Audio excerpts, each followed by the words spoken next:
Voltamos a apresentar Justiça na Tarde. Justiça na Tarde Debate. Pois bem, são 15 horas mais 3 minutos. Então, a partir de agora, estamos iniciando o nosso debate dentro do programa Justiça na Tarde. O assunto que hoje nós vamos estar aqui conversando, infelizmente, acontece não só aqui no nosso país, como também no mundo. Ou seja, o desaparecimento de crianças e também de adolescentes. Nós temos aqui dados estatísticos, onde temos aqui essa estatística indicando que a cada hora 8 crianças desaparecem, portanto, 8 crianças aqui está mais genérico, né? 8 pessoas desaparecem. Mas o número de crianças também que desaparecem, de fato, é muito grande aqui no nosso país. Uma das grandes dúvidas, uma das grandes discussões, eu quero crer que já esteja superado, mas mesmo assim, as pessoas que ainda não alcançaram as informações mais recentes acreditam de que sumiu uma criança, uma adolescente, tem que esperar pelo prazo de 24 horas para comunicar o fato com a delegacia de polícia mais próxima ou então que comunique com a autoridade competente. Mas será que é isso mesmo? E quando desaparece um adolescente, é também aplicado o mesmo protocolo? Pois bem, a partir de agora nós vamos cumprimentar nossas convidadas, como também o nosso convidado, e vamos abordar, portanto, este tema que é vasto. E nós vamos até às 17 horas, portanto, com este assunto. Eu, como cumprimento agora a doutora Selma Sauer-Brum, ela que é vice-procuradora-geral jurídico-administrativa do Ministério Público do Distrito Federal e Territórios, ela que também é professora de Direito da Criança e do Adolescente, né, doutora Selma? Seja muito bem-vinda, é sempre um prazer tê-la aqui nos estúdios. Muito boa tarde para a senhora. Boa tarde, Walter. Boa tarde, meus companheiros aqui de bancada e especialmente aí os nossos ouvintes. É um prazer sempre estar aqui contribuindo de alguma forma, né, para o conhecimento do direito de criança e adolescente. Obrigado, senhora, doutora Selma. Deixa eu cumprimentar também a doutora Essi Ribeiro, ela que é assistente social, especialista em política social e mestre em psicologia. Doutora Essi, também seja muito bem-vinda. Muito obrigado por aceitar o nosso convite e boa tarde para a senhora. Boa tarde, Walter. Satisfação imensa de poder estar somando junto aos companheiros, companheiras de luta e militância para o enfrentamento, a proteção, ao enfrentamento à violência e a proteção à criança e adolescente. Satisfação também, boa tarde aos ouvintes da Rádio Justiça. Muito obrigado, doutor Essi. Deixa eu também cumprimentar o doutor Marlon Eduardo Barreto. É sempre muito bom voltar a falarmos. Doutor Marlon, mais uma vez, seja muito bem-vindo. O doutor Marlon, ele é professor, especialista em direitos da criança e também do adolescente. Sempre também seja muito bem-vindo, doutor Marlon. É sempre muito bem-vindo aqui no nosso programa, como também as nossas convidadas. Muito boa tarde para o senhor. Olá, boa tarde, Walter. Eu quero, em primeiro lugar, agradecer o convite, te cumprimentar também pelo ótimo programa. Agradecer a oportunidade de estar aqui com as professoras. Vou confidenciar aqui que eu estou até meio nervoso de estar com a professora Selma, porque ela é muito importante na minha história de magistério. Quero dar uma boa tarde para os ouvintes e as ouvintes e dizer que a gente espera poder passar a melhor informação possível e algum conhecimento de direito da criança e do adolescente. Muito obrigado pela gentileza, doutor Marlon. Bom, vamos então aqui entrar num assunto. Quer dizer, chamando justamente para essa entrevista, doutora Selma, doutora Essi, doutor Marlon, eu lembrei aqui de 2 casos que, de certa forma, chamaram a atenção não só aqui da nossa capital federal, não só do Brasil, como também boa parte do mundo também comentou e noticiou, portanto, esses 2 casos que ocorreram em décadas atrás. Um deles ocorreu na década de 70, que foi o caso do desaparecimento da menina Ana Lídia, que infelizmente no dia seguinte foi encontrada estrangulada e violentada. Como também, anos depois, já na década de 80, o caso Pedrinho, que praticamente foi sequestrado de dentro de um hospital aqui em Brasília. Ele que estava do lado da mãe, recém-nascido, e acabou, portanto, através de uma estratégia da sequestradora, levando, portanto, a criança. E Pedrinho foi localizado quase 20 anos depois, aqui do lado de Brasília, em Goiânia. Então, são assuntos que nós estamos aqui trazendo aí como exemplo, como também são milhares os exemplos que temos aí de famílias que até hoje buscam, portanto, as suas crianças, como também adolescentes que estão desaparecidos ou desaparecidas, enfim, mas nunca perdem, portanto, a esperança. E o nosso objetivo hoje aqui do debate é levar informações para você que está nos acompanhando, afinal de contas, quando acontece esse tipo de infortúnio, como agir, doutora Selma? Bom, né, eu acho que é importante, né, o cidadão ter conhecimento. O que nós temos em termos de política pública para estar atendendo a questão da criança, adolescente desaparecido ou as pessoas desaparecidas de uma forma geral. Né? Então, nós temos uma lei que cria a política pública para atender às situações de desaparecimento. Tá? Uma política pública que busca fazer uma integração com vários órgãos, como, por exemplo, a segurança pública, os hospitais, os lugares de atendimento, as unidades de acolhimento que recebem uma criança que não é identificada, a polícia militar. Tá? Enfim, são vários órgãos envolvidos. O Ministério Público também participa desse grande, né, arsenal, eu diria, né, de buscar desenvolver ações para localizar crianças e adolescentes, pessoas desaparecidas de uma forma geral, já que essa lei trata de uma política pública para as pessoas desaparecidas, o que fazer, como localizar, que estratégias devem ser adotadas imediatamente. Tá? Primeiro, que é a Lei 13.812 de 2019. Essa, quando cria a política, traz as diretrizes dessa política pública, traz também ela cria o Cadastro Nacional de Pessoas Desaparecidas.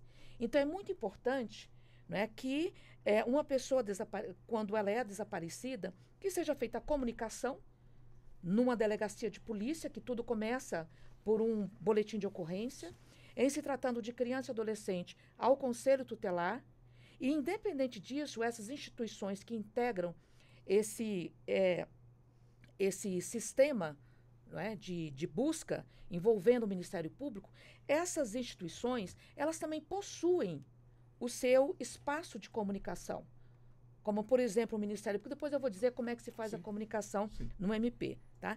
E é importante que, a partir dessa comunicação, que serão trabalhadas, desenvolvidas algumas ações, que o tempo é muito importante, especialmente quando envolve criança e adolescente. Porque dentro dos dois casos emblemáticos, né, Walter, que você trouxe aí para nós, emblemáticos e tristes, né, há uma particularidade em relação ao desaparecimento de criança e adolescente. Geralmente, quando se tem um desaparecimento de criança e adolescente, geralmente se tem um crime por detrás. Então, se tem uma investigação policial nessa história.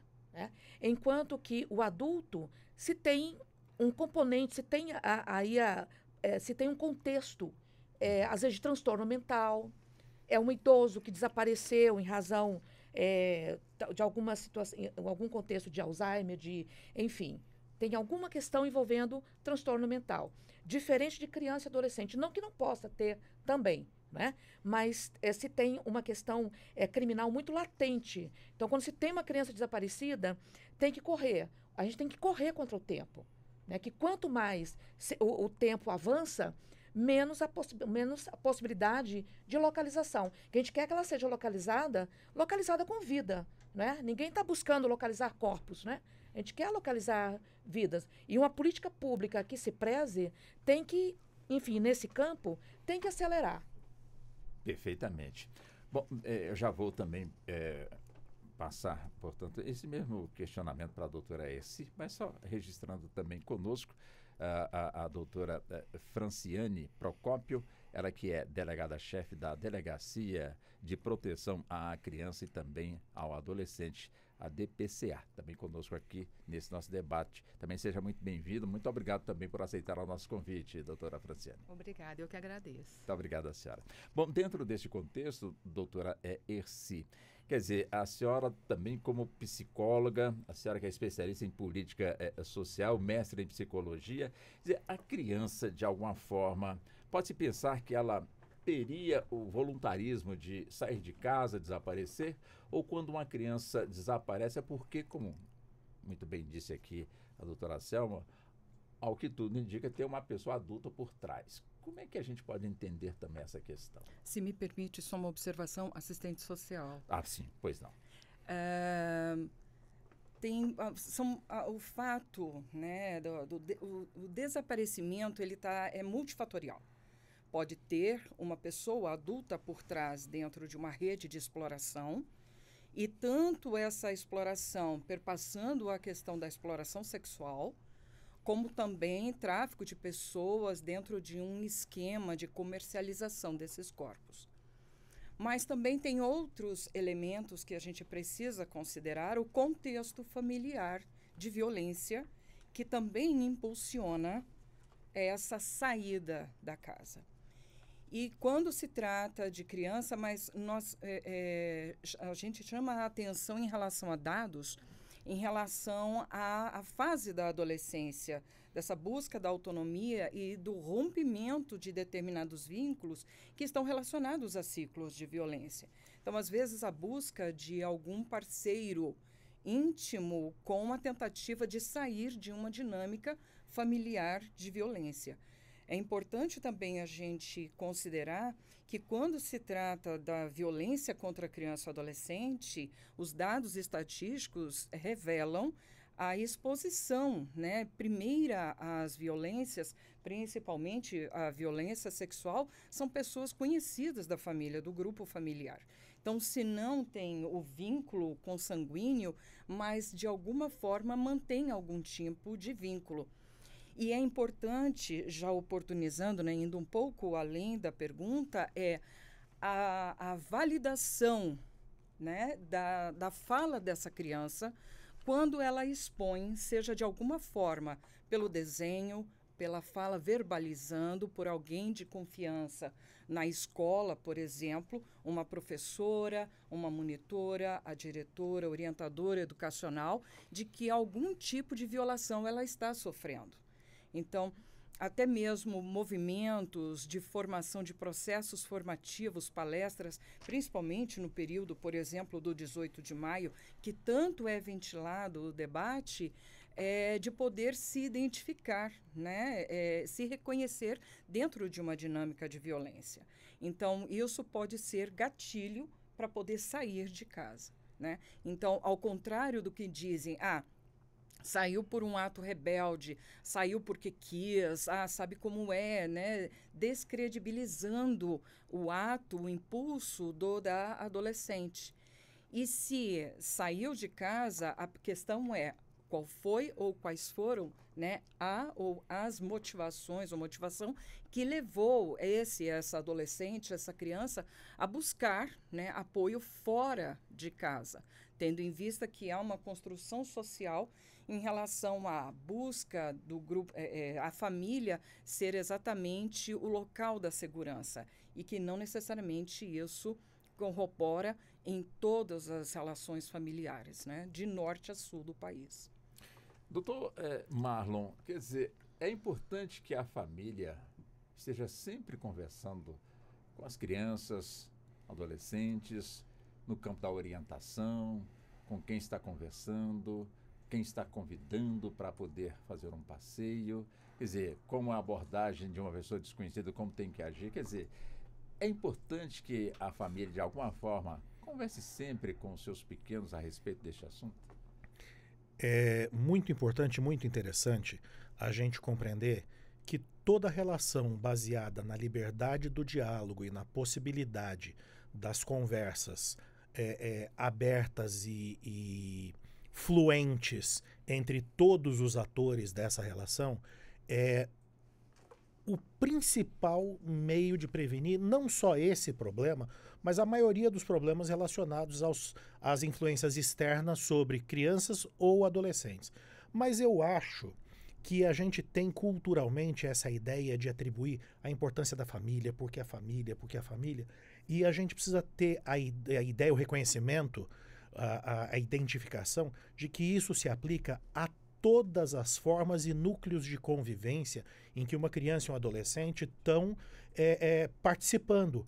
Isso vale para a escola, isso vale para a natação, isso vale para o clube onde ela faz algum outro esporte, isso vale para o círculo da igreja, isso vale para todas as relações interpessoais que eles têm e em que todos os agentes dessas relações, a professora, o psicólogo, a orientadora educacional, a enfermeira, o professor do esporte no clube ou qualquer outra atividade, junto com os pais, manterem essa observação de conversas, comportamentos, formas de agir, que às vezes começam a dar sinais de algum ruído nessa comunicação nos núcleos de convivência. A gente tem esse hábito que a gente traz já de muito tempo atrás, de dizer a família, os pais, a gente sobrecarrega os pais de uma carga. É claro que eles são o primeiro e o principal contato, principalmente na primeira infância. Mas depois que a gente passa da primeira infância para as próximas fases do desenvolvimento, muitas vezes esses núcleos extrafamiliares são mais acessíveis e mais importantes no diagnóstico e no reconhecimento do que a própria família. Porque na família as coisas muitas vezes acontecem, vou pôr entre aspas, de forma muito escondida ou muito velada.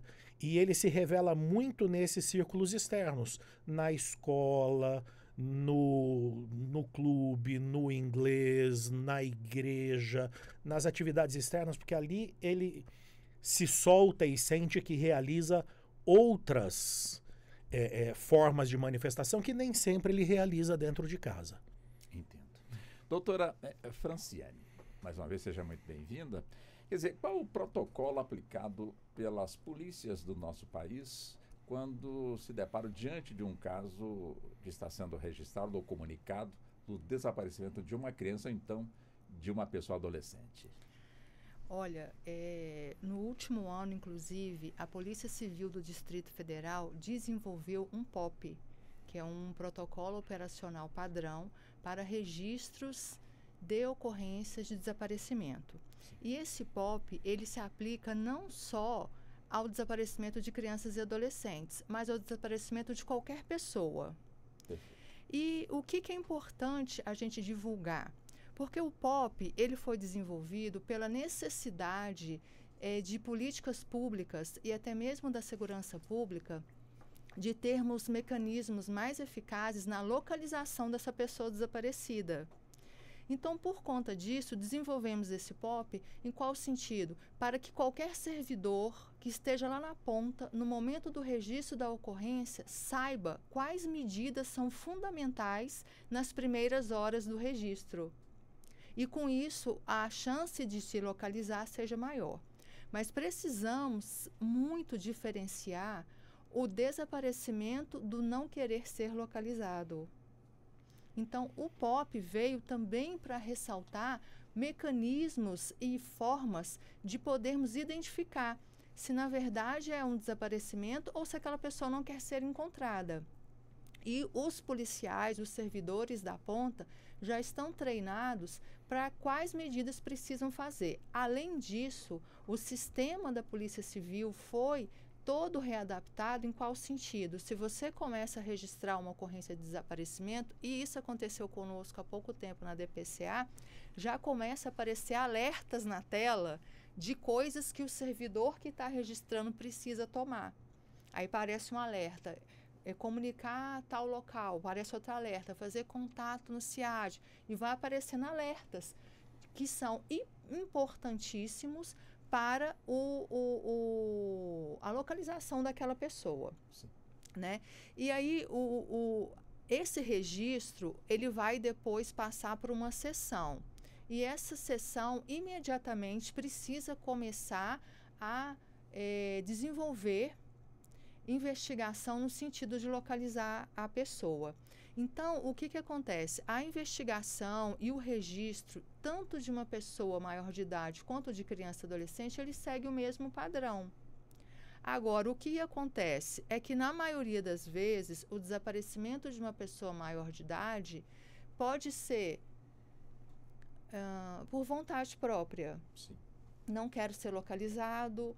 É uma pessoa que passa a viver na rua por opção, né? Assim, eu não sei o que aconteceu no núcleo familiar dele, que por opção ele opta a viver em situação de rua. Ou então, é o caso da mulher que fica preocupada, mas o marido foi, como diz lá em Minas, que eu sou mineira, deu um chapéu nela para ir para um baile. E aí a mulher vai lá e registra a ocorrência, mas na verdade ele estava no baile. Mas o que acontece? É importante registrar, porque ele pode estar nesse baile, mas ele pode estar numa situação de perigo.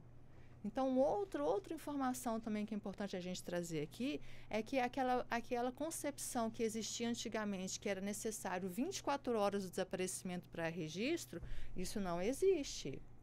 Isso está superado. Isso está superado. A partir do momento que você entende que aquela pessoa está desaparecida, você imediatamente vai a uma delegacia para realizar o registro. E aí sim, todos os profissionais que estão naquele balcão fazendo o registro estão capacitados para tomarem todas as providências necessárias para iniciar essa investigação e a localização dessa pessoa. Mas é na hora que esse servidor percebe se a pessoa quer ou não ser localizada para poder definir se é um sequestro, no caso desse desaparecimento, ou por vontade própria a pessoa não quer ser localizada? Então, o que acontece? O POP ele veio para isso. Tem algumas perguntas e foi afixado nessa ocorrência um questionário.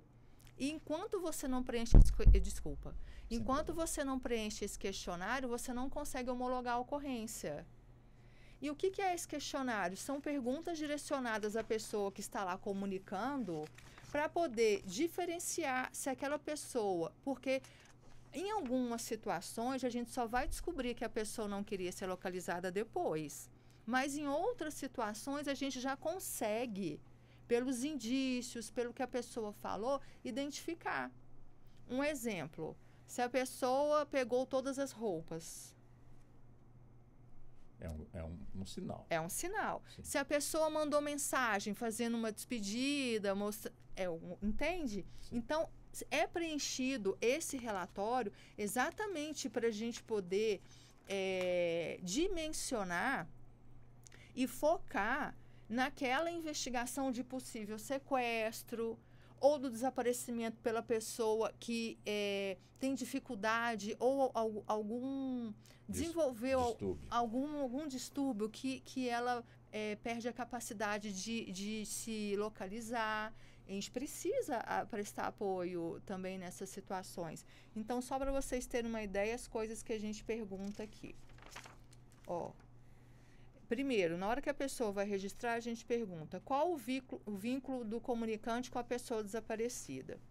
2. Quando a pessoa desapareceu ou quando ela foi vista pela última vez, ela estava acompanhada? Ela informou se iria em algum lugar? Porque são informações importantes até para a gente iniciar a investigação. Como a pessoa estava vestida? Qual o telefone de contato? Quais meios de transporte ela utilizava? Porque se falar que ela estava de carro, a gente pode acionar também a PRF. Entendi. Uhum. A pessoa estava em algum relacionamento amoroso? Havia alguma briga, discussão ou desavença? A pessoa foi vítima de violência doméstica? Isso é importantíssimo. Porque no caso de adolescentes também serem vítimas de violência doméstica e estarem desaparecidas, pode ser até que a gente inicie um protocolo de feminicídio.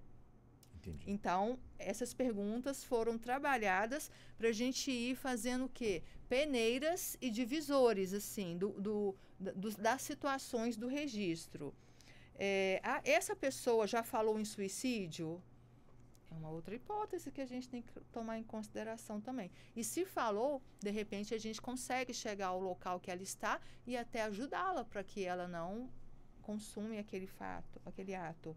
Ela faz uso de substância entorpecente? Em relação ao adolescente, a gente observa muito isso. Adolescentes que começam a fazer uso de substância entorpecente e os pais começam a ter uma vigilância maior, uma cobrança maior, saírem de casa por conta de não estarem se adequando aos limites impostos pelos responsáveis.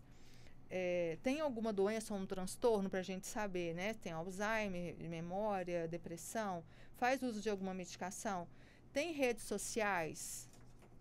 Isso aí é um outro fator bem importante, porque a pessoa, a gente naquela época estava até trabalhando a questão de ataques às escolas, a gente falava muito da questão da rede social, porque o autor vou fazer uma comparação aqui.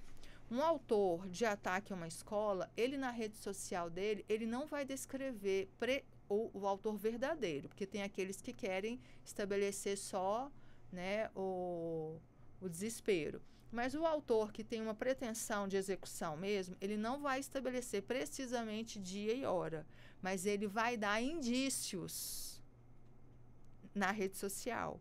Em relação à pessoa desaparecida também. Então, por isso que a gente pergunta da rede social. Hoje em dia, a rede social ela é muito importante para todas as linhas de investigação, porque a pessoa, ela posta, ela dá sinais, dá indícios na rede social. Muito mais do que a gente imagina. Então, por isso que a gente pergunta.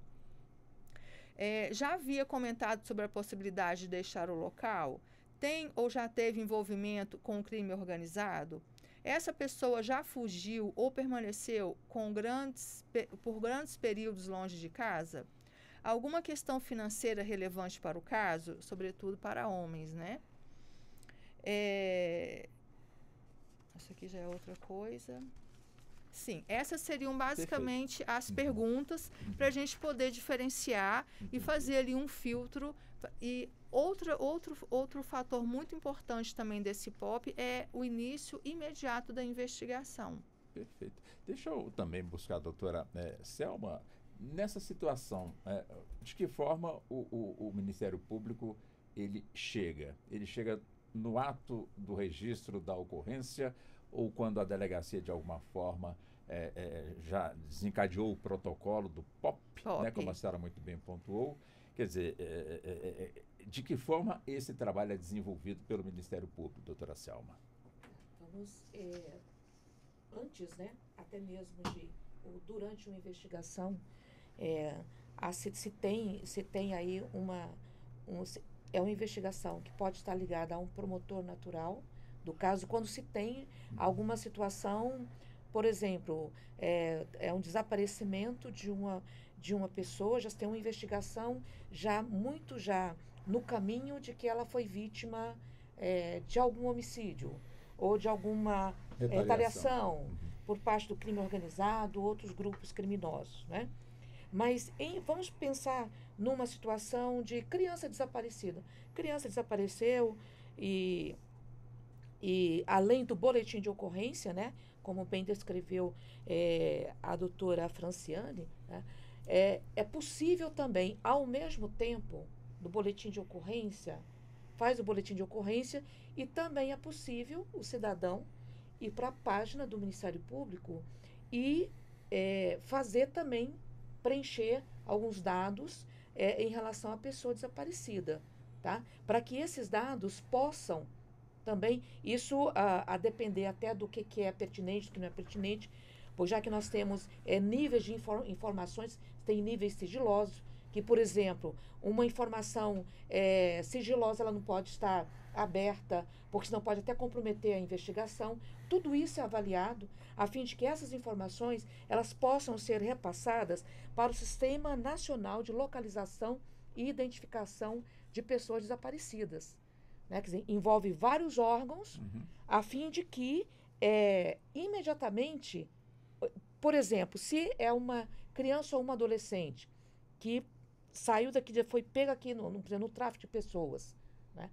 Foi aqui em Brasília, já está lá em Minas Gerais, para que todos os órgãos também de Minas Gerais envolvidos ou que participam desse sistema nacional, eles já tenham condição de estar também procedendo aí a essa localização, tá? Então, o que nós temos na nossa página do Ministério Público, nós temos um espaço, né, que é o Programa de Localização e Identificação de Pessoas. Entra nele e vai na medida que vai preenchendo o formulário, né, com algumas perguntas também, sabe, doutora? É claro que o questionário que a Polícia Civil tem é para startar uma investigação no âmbito da Polícia Civil, né? Mas no Ministério Público também se busca trabalhar algumas perguntas a fim de, por exemplo, já dar um start para outras unidades no Brasil, seja de Ministério Público, da Secretaria de Segurança Pública, tá? Da Polícia Militar de cada estado. Então, ou seja, todos os órgãos que integram esse Sistema Nacional de Localização e Identificação de Pessoas. Que, como bem salientou a doutora Franciane, não é? O tempo é correr contra o tempo. É correr contra o tempo, né? Porque a gente não sabe se é um caso em que a pessoa, por decisão, por autonomia, resolveu sair de casa. A pessoa, né, cansou daquela família por algum motivo, né, resolveu sair de casa. Ou é uma questão que envolve, por exemplo, a gente tem que ter também o mesmo cuidado em relação às pessoas, né, que estão num contexto de uso abusivo de substâncias entorpecentes, as pessoas que estão atravessando aí um contexto também de transtorno mental, e criança e adolescente em razão da vulnerabilidade natural. Né? Então, é correr mesmo contra o tempo. Inclusive, a gente teve até aquele caso, não sei se os senhores se recordam, as senhoras se recordam, aquele caso teve lá no Rio de Janeiro, um caso foi um grupo de crianças desaparecidas, né? Uhum. E o que a imprensa divulgou é que a questão teria sido levada para as autoridades públicas e que teria dito, não, só depois de tantas horas, aquele caso que já foi colocado. Anos atrás. Depois de tantas horas é que vai se começar uma investigação. Ou seja, aquele caso ali é um caso bem típico do que significa a gente correr contra o tempo. Quanto mais, né, a junção de esforços de todos os órgãos de segurança pública e de justiça em torno dessa questão, né, mais a gente tem chance de localizar crianças e adolescentes com vida. Sim. Com vida. Tá? Agora, doutora Erci, quer dizer, quando acontece o desaparecimento de uma criança, quer dizer, evidentemente que o desespero faz com que as pessoas se movimentem e saem em busca dos lugares onde essas crianças ou adolescentes gostam ou costumam ficar e não comunicam com a polícia, porque entendem que, deixa eu procurar aqui primeiro, depois eu comunico. A exemplo do incêndio, né? Começa o fogo, deixa eu tentar primeiro apagar, depois eu chamo o bombeiro. Quer dizer, o pessoal não sabe se chama o bombeiro primeiro ou se apaga primeiro, enfim. Neste caso, portanto, aí a família notou que a criança ou o adolescente estão sumidos. Comunique imediatamente com a delegacia competente, com a delegacia da área, ou primeiro faz uma varredura onde essas crianças e adolescentes costumam frequentar. Todas as ações elas são importantes porque objetivam localizar o mais rápido possível. E é bem verdade que a gente precisa considerar o fator emocional de tentar resolver, então a resolutividade. Mas a gente precisa também reforçar que existe um sistema de garantia de direitos, um sistema, uma rede de proteção à criança e adolescente. Se no município não tem uma DPCA, né, uma delegacia, que visa a proteção à criança e adolescente, a delegacia mais próxima, porque a celeridade do processo investigativo. Então, sim, deve imediatamente comunicar às autoridades competentes. Então, seja pela delegacia, Ministério Público, o Conselho Tutelar, o CREAS da região, e assim ganhando essa articulação dessa rede de proteção para poder exatamente localizar. Inclusive, esses equipamentos, eles são constituídos por operadores e operadoras do direito que estão ali prontas para poder atender e garantir essa proteção. Assim como também a unidade escolar, nós estamos falando da família, mas eu reforço também essa mudança do comportamento, a ausência, né, das aulas e alguns sinais que antecedem, que indicaram alguma mudança de comportamento que levou, por conseguinte, o desaparecimento. Então, tanto a escola, a unidade escolar, comunicar, acionar a família, como também comunicar às autoridades que compõem essa rede de proteção. Então, quando você coloca, né, deve comunicar, com certeza, porque são equipamentos legítimos que têm a responsabilidade de garantir essa proteção integral. E quando nós estamos falando de corrida contra o tempo, acionar a delegacia, as autoridades, né, do sistema da segurança pública, soma também a essa busca que está sendo feita possivelmente dentro da sua rede mais próxima. Até porque isso também pode ser servir de elemento na hora de efetivar o boletim de ocorrência. Né? Nós fizemos a varredura entre amigos, amigas, redes sociais, identificamos algumas senhas, ou rede social que é muito comum também ter uma rede social paralela, onde fazem, né, comunicam os sentimentos que ali se colocam como uma certa liberdade, né? Alguns canais, redes de jogos online, onde também há circulação e que existam diálogos, enfim. Eu reforço o que o Dr. Marlon colocou há pouco, de estar acompanhando, né, o que e esse diálogo aberto permitir, né, acompanhar inclusive as redes, os espaços, né, do cyberespaço por onde circulam, né? Que isso pode ser um estímulo externo, como também algo que possa acontecer por algum tipo de infortúnio, né? Doutor Marlon, quer dizer, desapareceu a criança ou então a adolescente. E hoje, como muito bem pontuou a doutora Franciane, a força das redes sociais realmente não tem como dimensionar, justamente pela sua capacidade, pela sua força. Quer dizer, é salutar, desapareceu, então vamos pegar aquela foto, aquela imagem que temos e vamos disparar na rede social, fazer um texto embaixo que essa pessoa está desaparecida, essa criança. Quer dizer, esse seria o correto ou primeiro se comunica com as autoridades competentes? Pois é, Walter, eu acho que a gente precisa tomar um pouco de cuidado nesse primeiro momento, no sentido de, como foi falado aqui, você colocou algumas vezes, muitas vezes, no primeiro momento, nós não temos nem a consciência da natureza desse desaparecimento. Então, eu acho que antes de tornar, vou pôr entre aspas, de certa forma, público, de publicizar, principalmente com foto, com mensagem, que vai ser disparado para o país inteiro, muitas vezes a gente recebe mensagem de alguém, está desaparecido, não sei o que, aí outro vem e diz, não, já foi encontrado tem 3 dias. Então, eu acho que o caminho, como disse a doutora Franciane, quando você busca ajuda especializada, e a polícia, na maioria dos casos, ou em regra, a polícia está preparada para receber essa informação, e aí com o apoio de um técnico da polícia, seja um agente, um escrivão, um delegado, ou até um profissional de apoio multidisciplinar, um psicólogo, um assistente social, a polícia vai auxiliar na criação desses mecanismos que vão compor uma rede de busca dessa criança. E aí sim, vamos pôr a foto?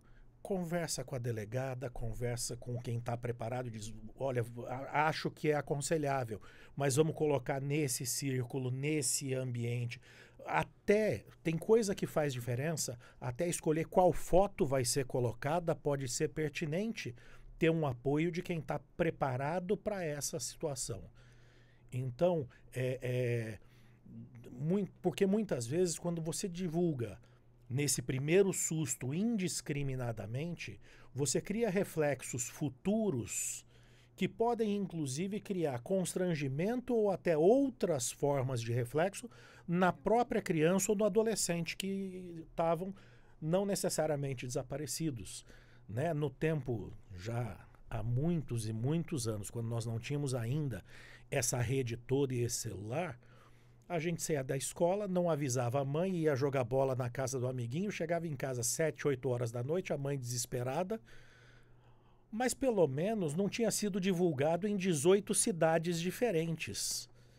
Né? Mas hoje com esse reflexo, a capacidade de multiplicação que a rede social tem, muitas vezes por uma questão de um sumiço porque foi jogar ou porque foi fazer alguma coisa com algum coleguinha que quis esconder dos pais de 2, 3 horas, você fez um reflexo de uma mensagem que viralizou no país inteiro.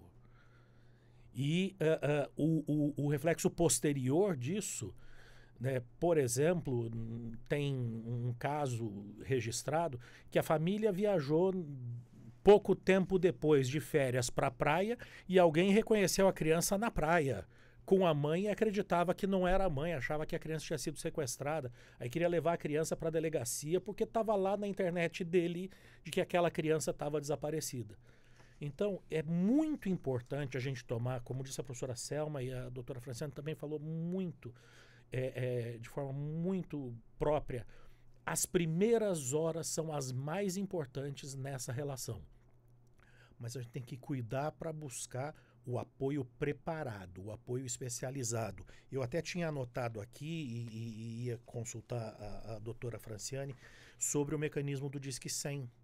Se ele tem alguma forma de apoio ou que faça essa conexão da rede e acione a polícia nesses casos. Eu realmente não tenho conhecimento prático disso.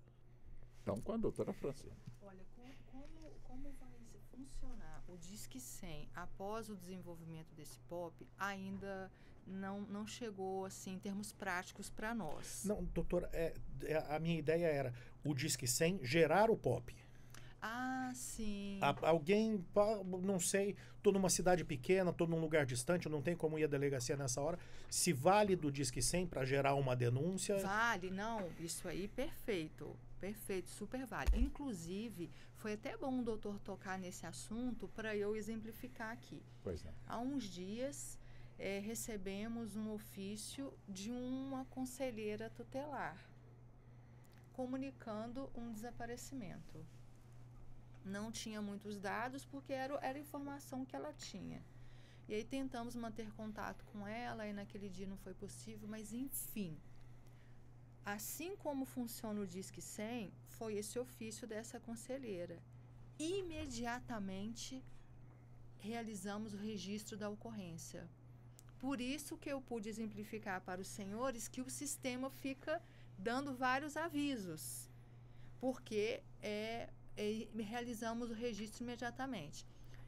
Assim que realizamos o registro, com essa comunicação que não tinha muitos dados, fizemos contato com o delegado-chefe da área.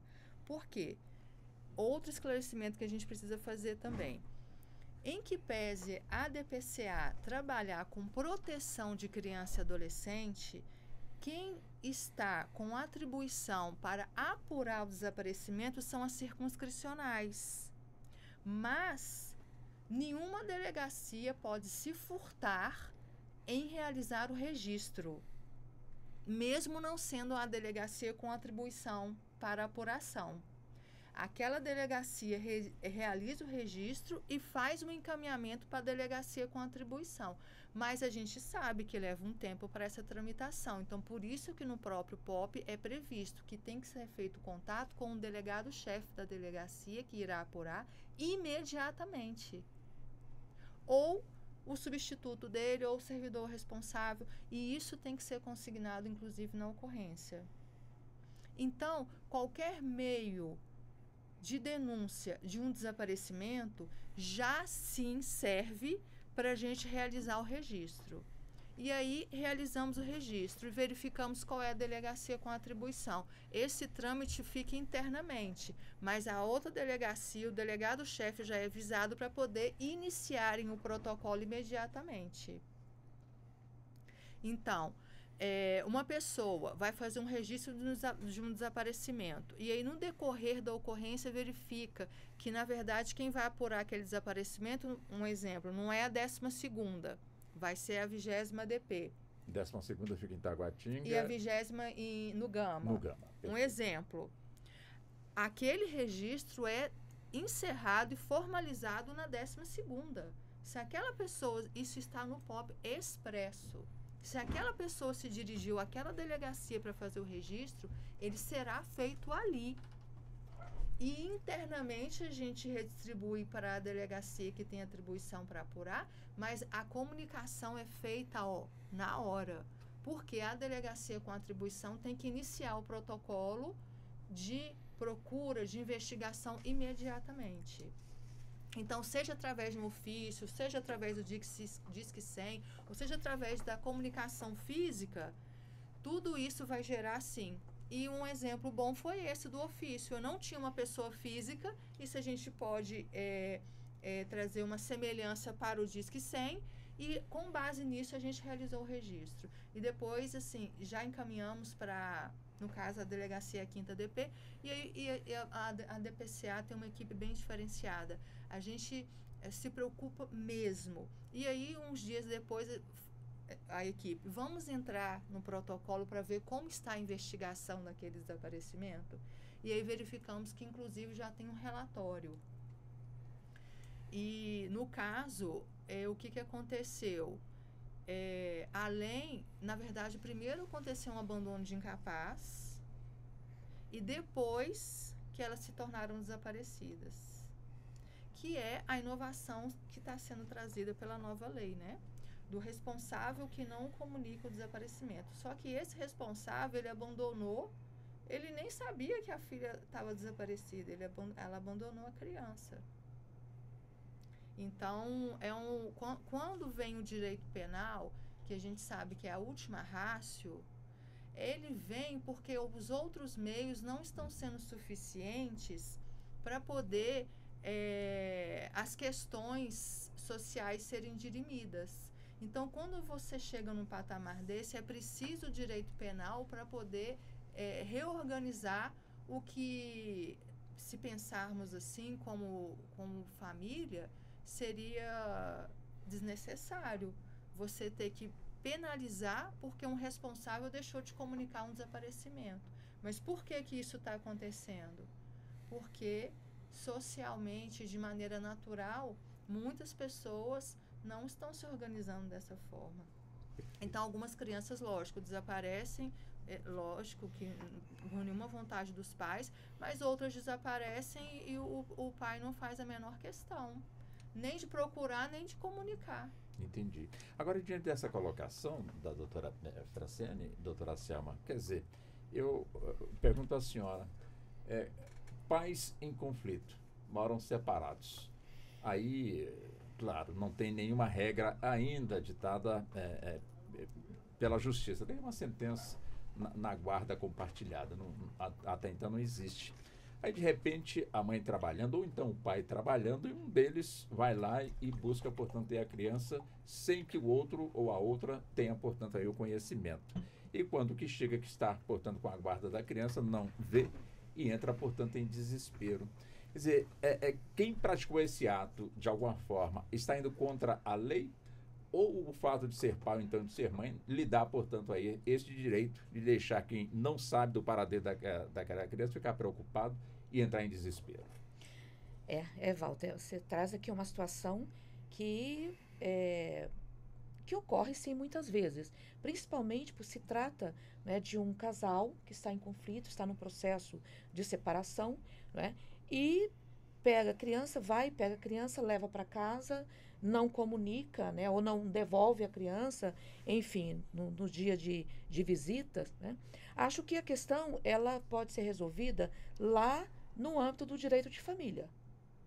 Tá? Eu acho que não tem como a gente estar trazendo essa questão para o direito penal, eu acho assim, que o direito de família tem como resolver isso. Por exemplo, se está tendo conflito, vamos estar suspendendo visitas, vamos estar estipulando essas visitas de uma outra forma, vamos estar estipulando visitas monitoradas ou dias certos, e não numa guarda compartilhada, já que a guarda compartilhada prevê o mínimo, né, o mínimo de relacionamento, pelo menos um relacionamento responsável, cortês, educado, entre os pais da criança. Se não existe isso, vamos então partir para uma outra disciplina em termos de fixação de guarda, né? E o que você coloca E acho que a sua pergunta está querendo chegar nesse ponto, né? Que é para o crime previsto no artigo 244, C do Estatuto da Criança e do Adolescente, trazido recentemente pela Lei 14.811, agora de janeiro, né? Que criou a falta de comunicação do desaparecimento, né? Dolosamente, de ser uma prática criminosa, né? Acho, sinceramente, pelas lides que a gente enfrenta no sistema de justiça, acho que é uma situação muito difícil de você conseguir identificar todas as elementares desse tipo penal. Que geralmente tem um conflito aí por detrás, como esse exemplo que você deu, ou então o pai e a mãe primeiro foram fazer a busca, né, uma busca inicial para saber onde a criança estava, né, e sinceramente, eu não acho que essa é a forma mais adequada de interferência como direito penal, né? Como a doutora delegada disse, direito penal vai ser a última coisa a ser acionada.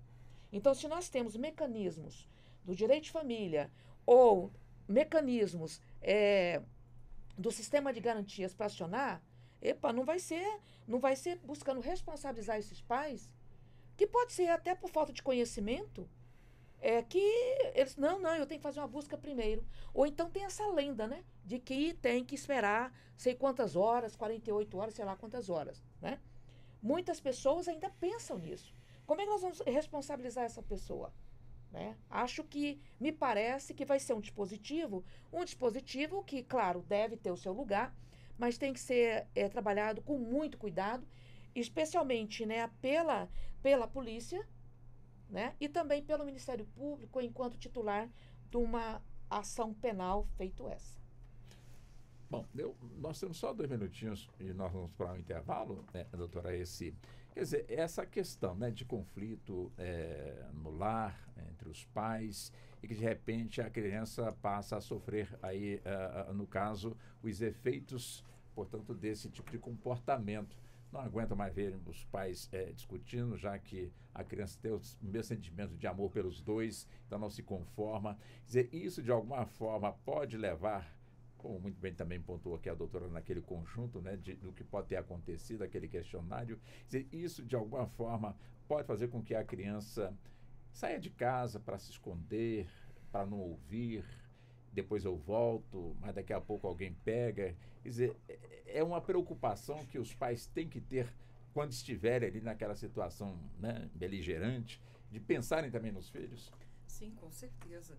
Quando nós falamos desse processo, a equipe, né, falando da unidade, da vara da família, né, a seção de família, a equipe da psicossocial, se há o litígio, né, na disputa da guarda, envolve essa observação dessa equipe especializada em relação à orientação e à observação, à escuta sensível, à escuta qualificada dessa criança, né? A escuta qualificada dessa prole, até para um mecanismo preventivo, mas não está isento também de ser um dos motivos por conta, né, de não dar conta de conviver dentro daquele jogo de disputa de quem vai de fato ficar com a criança, ou se de fato é a questão da criança ou desacordo, né, do casal que está ali no processo da separação.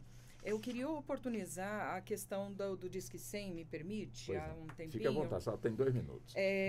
A questão do Disque 100, doutor Marlon, também tem, além de ser a porta de entrada para registro das violações, também a equipe orientada, né, para poder orientar a denunciante, né, a pessoa que está ali fazendo o registro de uma suspeita, né, de que aí são casos não comprovados, mas que vai ser apurado, e qual vai ser a tramitação posterior ao registro, né, no sistema do Disque 100.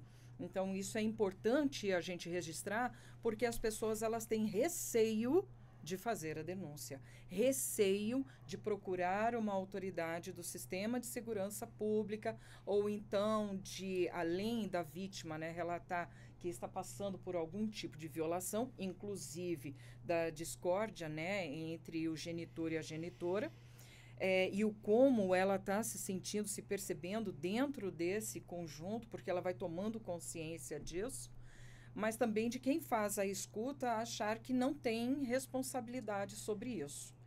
Então, a gente precisa entender da responsabilização de quem faz a escuta dessas falas, né?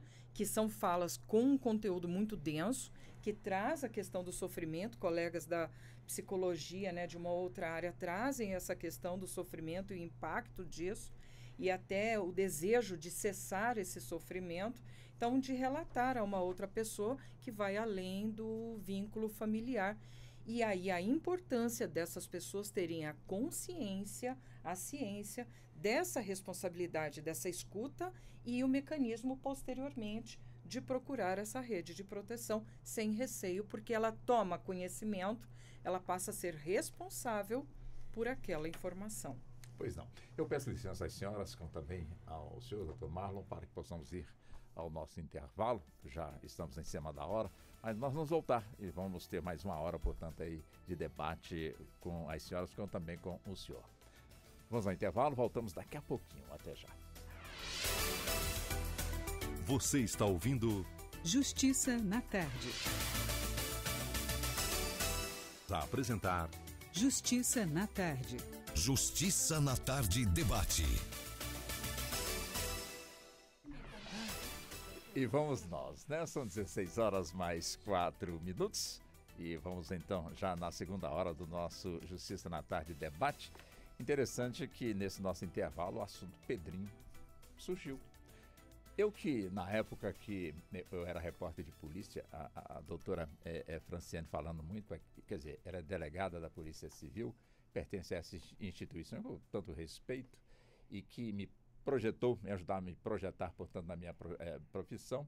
Eu tive, portanto, aí a oportunidade de acompanhar o caso Pedrinho. Viajei para fora de Brasília, acompanhando as equipes que estavam, portanto, no caso. E um detalhe que o pai do Pedrinho nunca contou para ninguém, porque era realmente a prova que ele saberia que quando surgisse a possibilidade de ser o filho, ele saberia, portanto, pela prova que só ele sabia, que sim, aquela criança de fato era o seu filho, era de fato aí o Pedrinho. Me refiro, portanto, aqui ao Jairo, o pai, portanto, do Pedrinho, e que quando surgiu a primeira informação de que poderia ser o Pedrinho, e foi através das redes sociais, ou seja, uma espécie de denúncia anônima que foi encaminhada, e que de Goiânia, a sobrinha da Vilma encaminhou, portanto, aí essa informação. Essa informação, então, com a foto do menino, foi encaminhada para o Jairo para saber se conhecia ou não. Ele viu a foto e disse, é esse.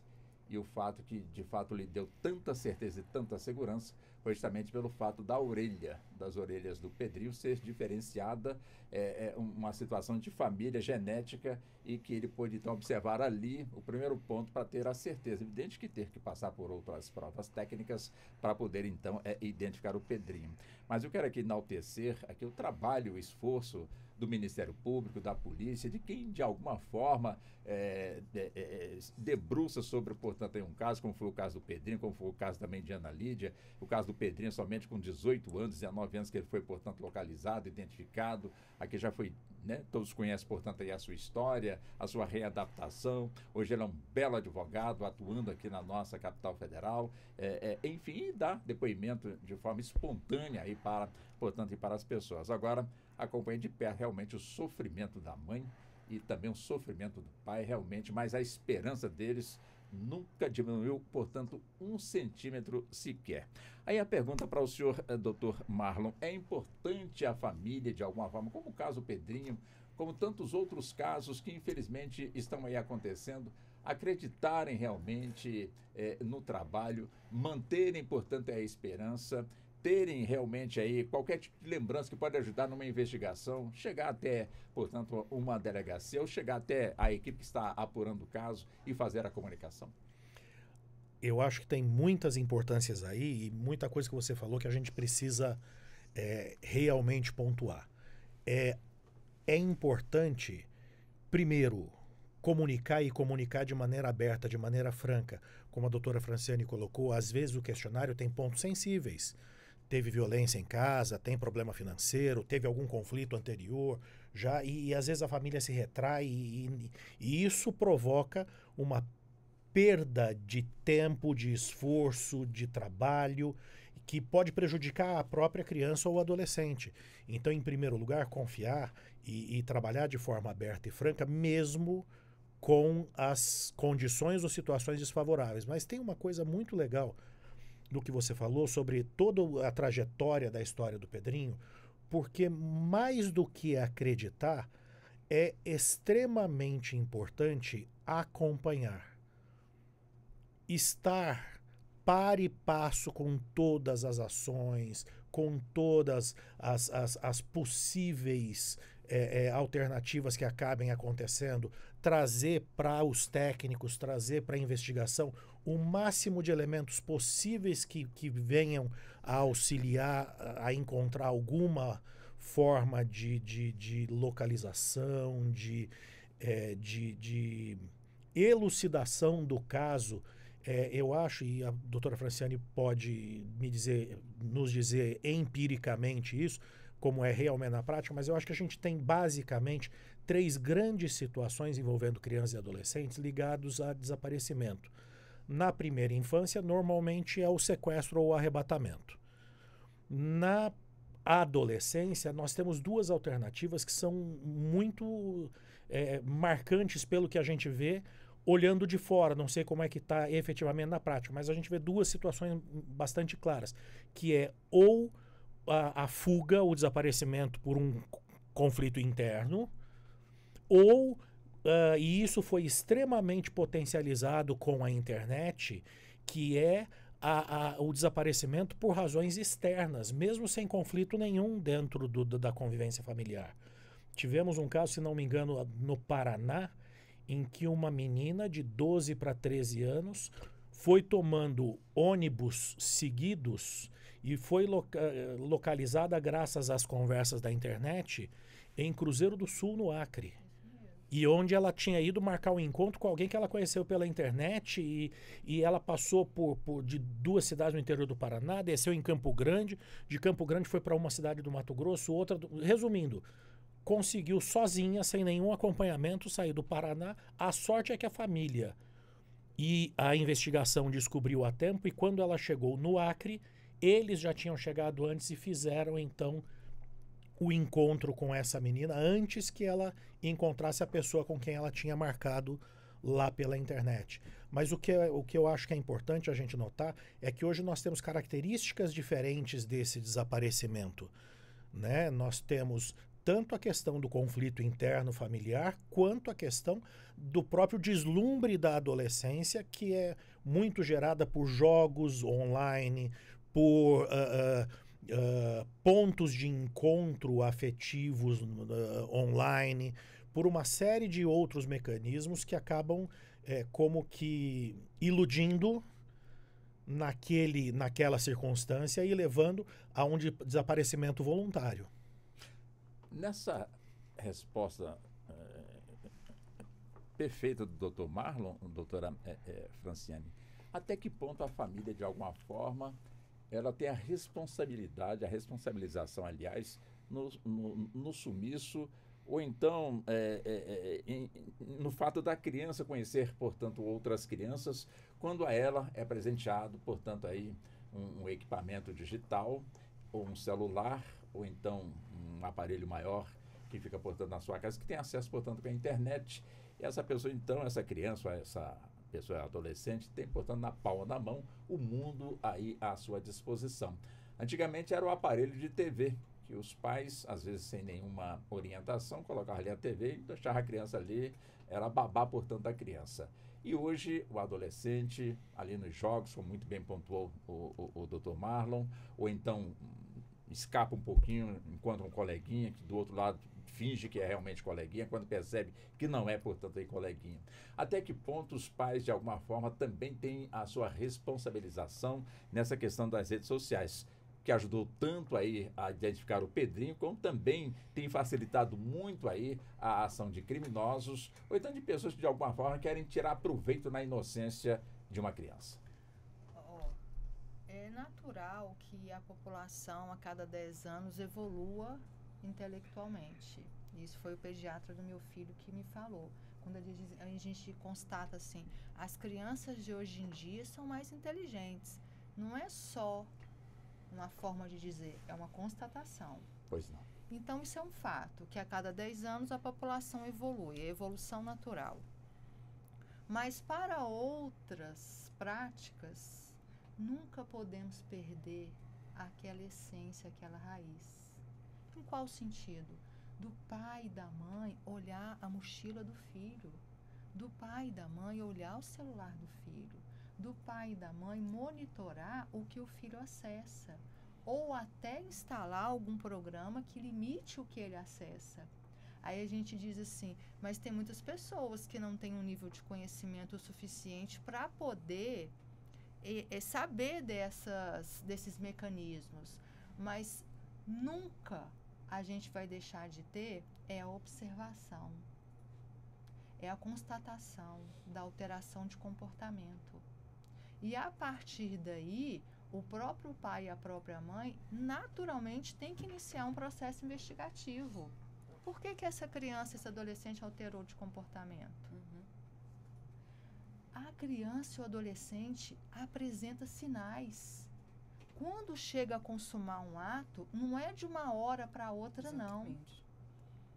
não. Isso para várias coisas. Inclusive, quando a gente começou esse assunto, quando começamos a trabalhar, identificar possíveis agressores ativos naquela época, naqueles ataques à escola.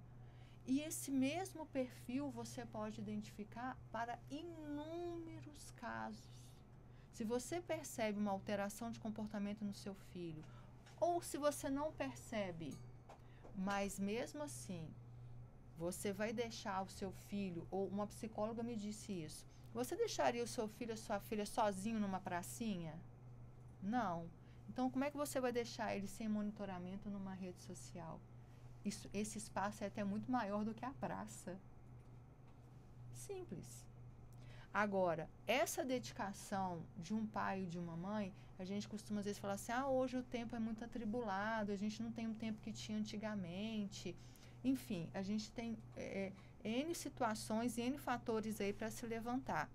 Mas eu digo, pai e mãe é escolha, é uma responsabilidade. Você tem a obrigação de observar, de cuidar, de monitorar, de olhar caderno, de olhar mochila, de olhar mensagem, de acessar o que foi feito ou não. E aí aquela pessoa que identifica alguma coisa, se ela sozinha não dá conta, procure ajuda. O que se mais tem hoje em dia, que não se tinha antigamente, são profissionais e redes de apoio. Você vai ao conselho tutelar, você vai a uma própria consulta no postinho, o médico vai até orientar quais encaminhamentos, se vai para o CREAS, se vai encaminhar para alguma rede de apoio, alguma psicóloga específica, enfim. Você precisa, se você sozinho entende que não está dando conta, você precisa procurar ajuda. Agora, o que não pode é alegar que os tempos modernos por conta do trabalho e por conta da modernidade você não tem tempo.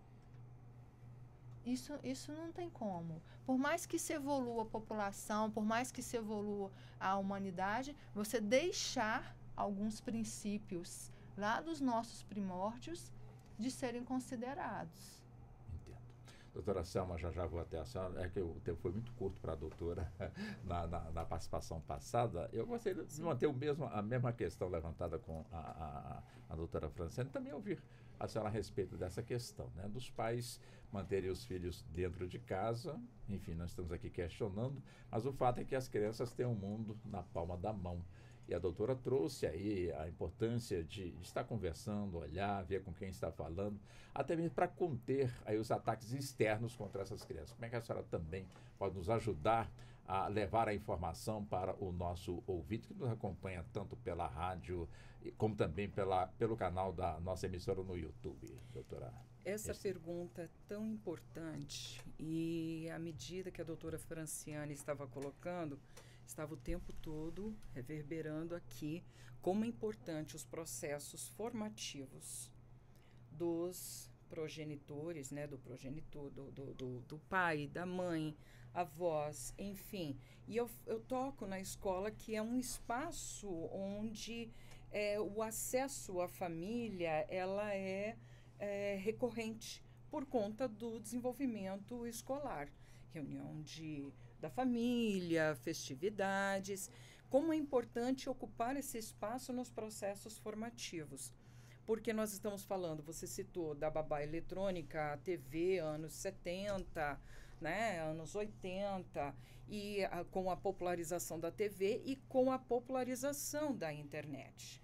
E aí, da internet, nós estamos falando também de um círculo, e que é preciso daqui a pouco a gente pensar em espaços onde smartphone não alcança e nem tampouco a internet também alcança. Então, por isso, penso no processo formativo na escola. E aí venho aqui fazer a defesa, se me permite, de assistentes sociais e psis ocuparem o espaço da escola como uma ponte, né, da equipe multiprofissional entre professores, professoras, gestão escolar, e ter essa equipe como um elemento para poder identificar exatamente esses sinais. E debater sobre a transferência dessa babá eletrônica para esses aparelhos. Eu estava aqui tentando lembrar o ano, eu tenho uma dificuldade com datas, mas se não me falha a memória, foi o ano de 2015, que também foi o boom de desaparecimento de criança, e me corrijam, por favor, em relação a acessos a jogos que tinham chats e que haviam promessas. Essas crianças eram seduzidas, esses adolescentes eram seduzidos por promessas de bicicleta. Então, uma criança de Santa Maria foi encontrada no interior de Minas, porque alguém havia prometido uma premiação, uma bicicleta, então, e que a circulação dessa criança, né, o deslocamento interestadual, foi algo facilitado, né, e de alguma forma patrocinado, assim como encontro em shopping center, né, então em espaços que são espaços coletivos de grande circulação e que também facilita essa abordagem de pessoas de má fé, né, e que compõe uma rede de exploração. E aí, se me permite também uma outra observação, algo no trato pessoal, eu me lembro, a minha filha e uma familiar utilizaram o YouTube e eu monitorando, acompanhando esse processo. E aí eu me lembro de que quem é que vai assistir, né, a questão do monitoramento. Quem é que vai assistir a essa apresentação? Como a exposição que nós vemos de TikTokers, né, e que quer, né, ter projeção pessoal, quem é que vai ter acesso? Quem é que vai trocar tais informações?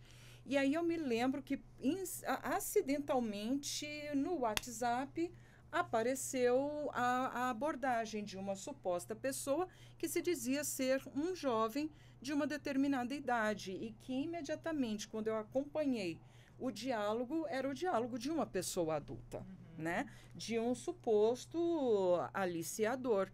E aí, imediatamente, eu logo me apoderei daquela informação para imediatamente a próxima medida, quando automaticamente fomos bloqueadas do WhatsApp. Então, isso é algo tão recorrente e que inspira um cuidado, que exatamente o monitoramento e o conhecimento dessas redes, e esse agregando, né, ao que o Dr. Marlon colocou, desse diálogo aberto, não sentenciador, né, de uma censura imediata, mas colocando exatamente os níveis e os riscos e o que pode levar, podemos ali, de base, já evitar determinadas situações, né?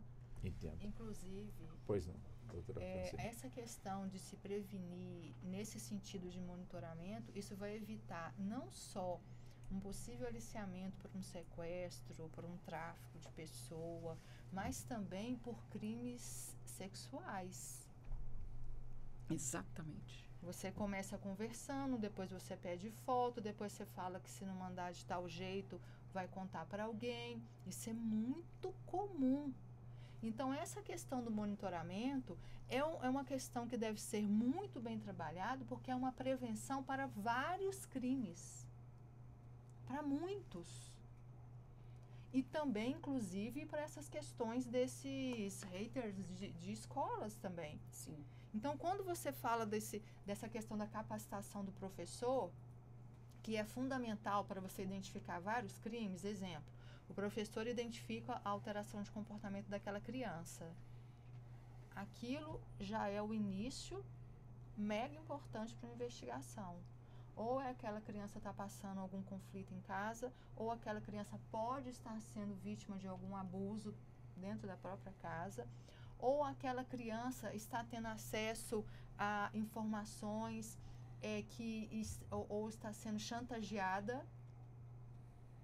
Então, a capacitação do professor é sim, essencial, porque a partir da observação do professor, você pode iniciar uma investigação.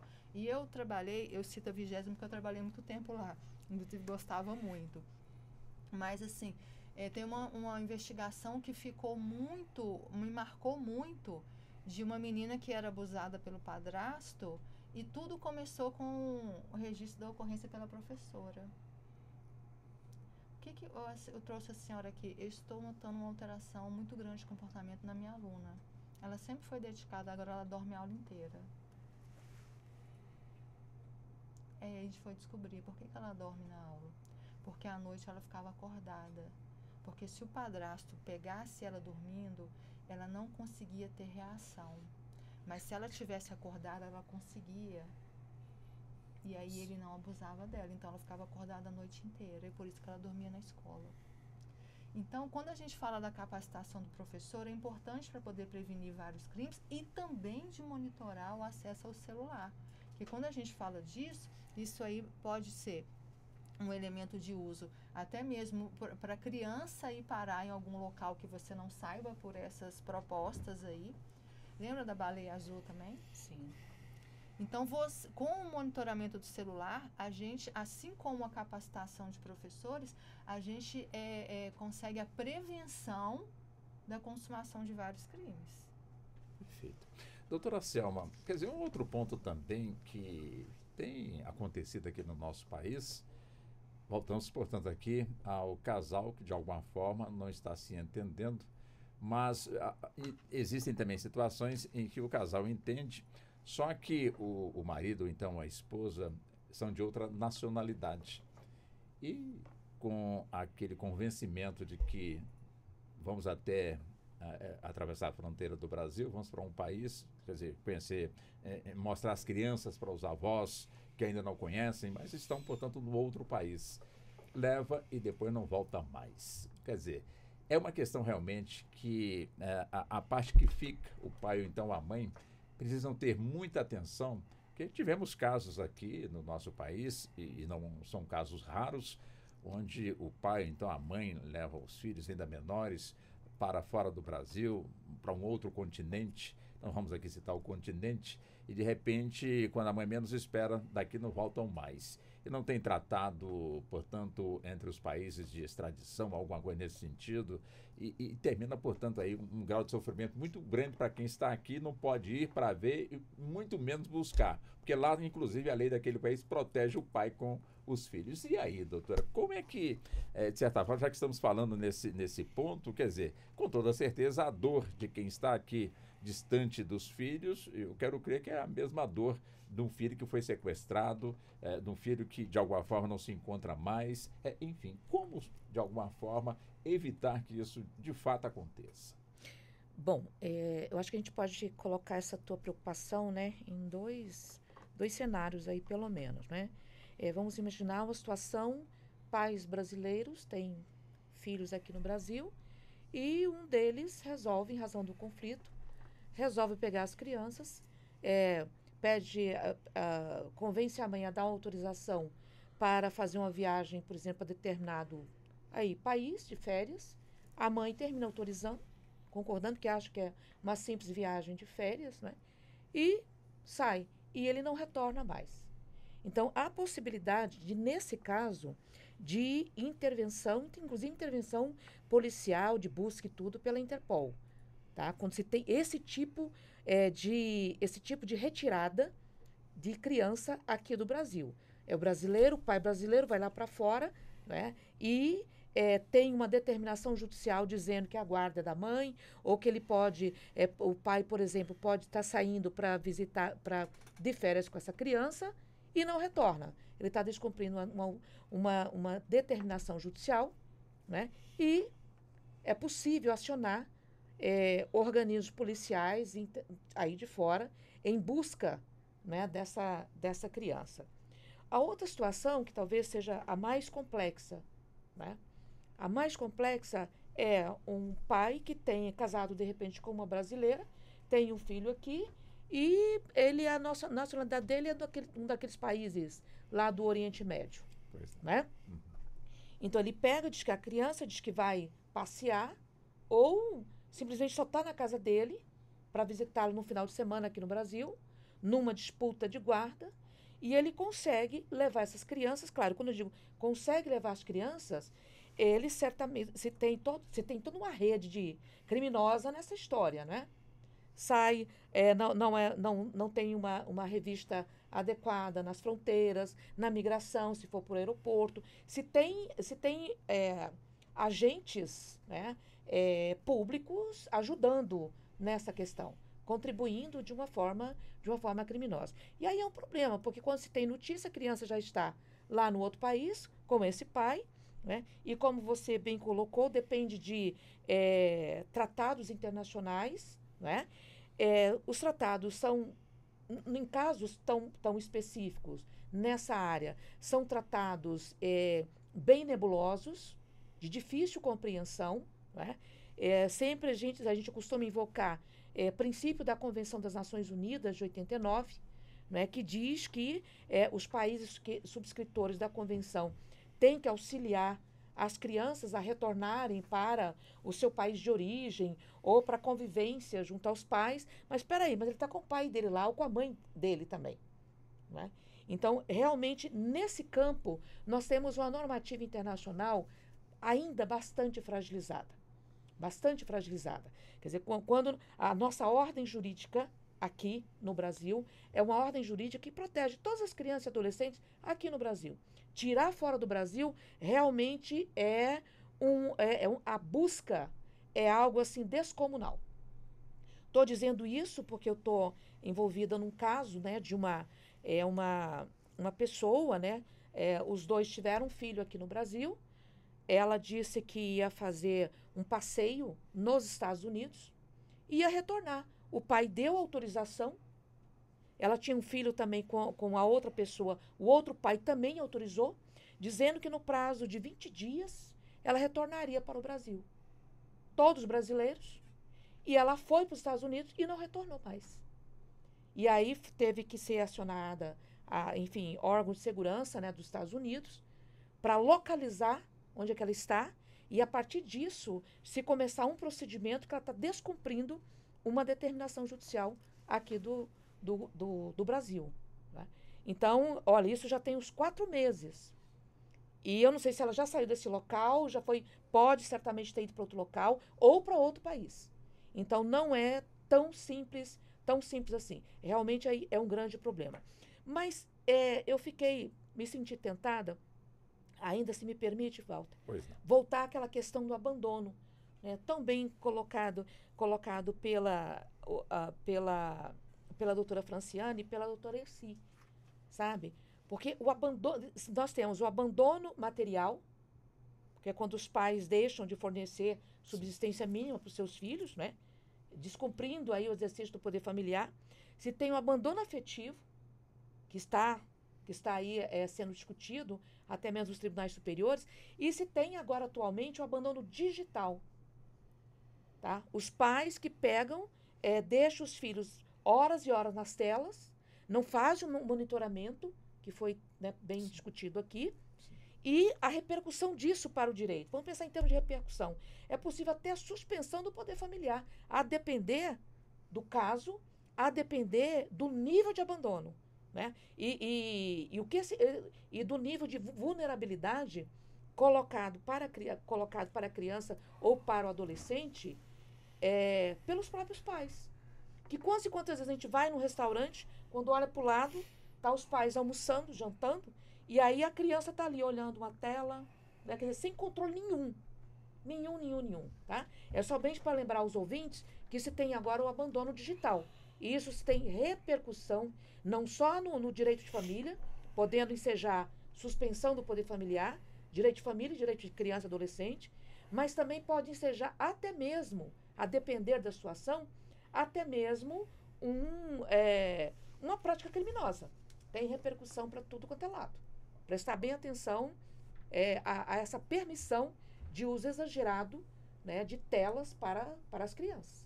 E como se não bastasse tanta situação difícil de ser combatida, mas que as autoridades estão aí dentro do esforço, doutor Marlon, ainda temos, portanto, a questão do tráfico de pessoas, né? Tráfico humano. E com isso não se sabe qual seria o destino e o porquê desse tráfico. Quer dizer, suspeita-se da prostituição, suspeita também da retirada de órgãos. Afinal, quer dizer, o que a família, de alguma forma, pode estar contribuindo com ela própria para poder evitar que casos semelhantes aconteçam dentro do seu familiar e, de certa forma, também expandindo aí essa sua dinâmica para que outras pessoas também tomem conhecimento e, dessa forma, criem um cerco, vamos colocar assim, de proteção a essas pessoas que, infelizmente, ainda são casos que acontecem com muita frequência aqui no nosso país. Eu acho que, bom, primeiro delimitando o começo da sua pergunta, nós temos, acho que basicamente, 3 finalidades principais ligadas ao episódio específico do tráfico de pessoas, quando envolve criança e adolescente. O primeiro deles é o tráfico para adoção ilegal. O segundo é para a retirada ilegal de órgãos. E o terceiro é para exploração sexual. Basicamente, quando eu trato de criança e adolescente, são as 3 principais hipóteses do tráfico de pessoas. Tem outros crimes relacionados a isso, mas vamos ficar delimitado dentro do tráfico. Mas aí é muito legal, porque a sua pergunta traz para uma ideia que a gente está desenvolvendo desde o começo da conversa. A família, como eu tinha falado no começo, os outros núcleos de convivência, olha, não tem direito, não tem lei, não tem delegacia, não tem órgão público, rede de proteção, e como a doutora Franciane falou muito bem, que substitua o companheirismo, a atenção, o toque. Sempre que a gente falou de fiscalização aqui, não é no sentido da monitoração ou do acompanhamento, não no sentido da fiscalização repressora, mas um acompanhamento e um monitoramento acolhedor, inclusivo, sabe, o pai que acompanha a rede social do filho não é pelo acompanhamento de repressão do que ele vê ou deixa de ver, mas é pelo acompanhamento inclusivo, participativo, acolhedor, né? Falamos aqui até da baleia azul. O pai sentar do lado do filho e dizer, olha meu filho, isso aqui que você está acessando é perigoso para você por causa disso, disso e disso, e criar um mecanismo ou do controle parental, mas a ideia é que toda essa, seja pela professora, como você falou, da rede de proteção que se forma, ela tem que se pautar muito mais pela abordagem do acolhimento e da inclusão do que da fiscalização. E aqui eu gosto de separar bem a ideia de monitorar, acompanhar e fiscalizar. A fiscalização tem aquela ideia repressora, eu vou buscar o errado. E a monitoração é eu estar ao lado. Sabe? É você estar com o seu filho, o professor estar com seus alunos, com a ideia de que ele é alguém que está acompanhando, agregando, ajudando, tanto apoiando quanto reprimindo quando necessário. Na forma correta, na abordagem correta, do que é próprio para cada tipo de relação. O professor não pode ter a mesma abordagem limitadora ou repressiva que o pai tem que ter. Cada um tem a sua área, o seu limite de atuação, mas principalmente é a ideia de que tudo isso, mais do que... E aí a professora Selma e eu, a gente trabalha muito formando o pessoal do direito, né, os advogados, às vezes os delegados, nossos alunos estão aí pelo país inteiro,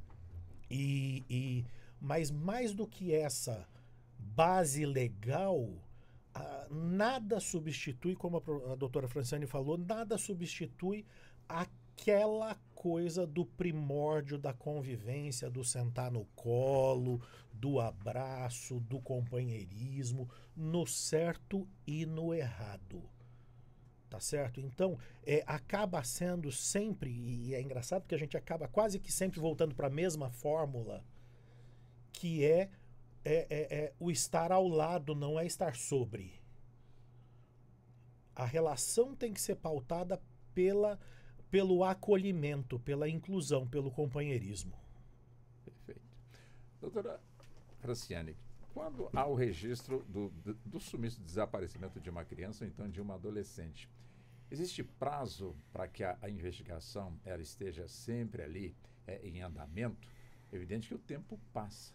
Essa criança, de acordo com o tempo, já não será mais criança, como também a adolescente também já é uma pessoa adulta.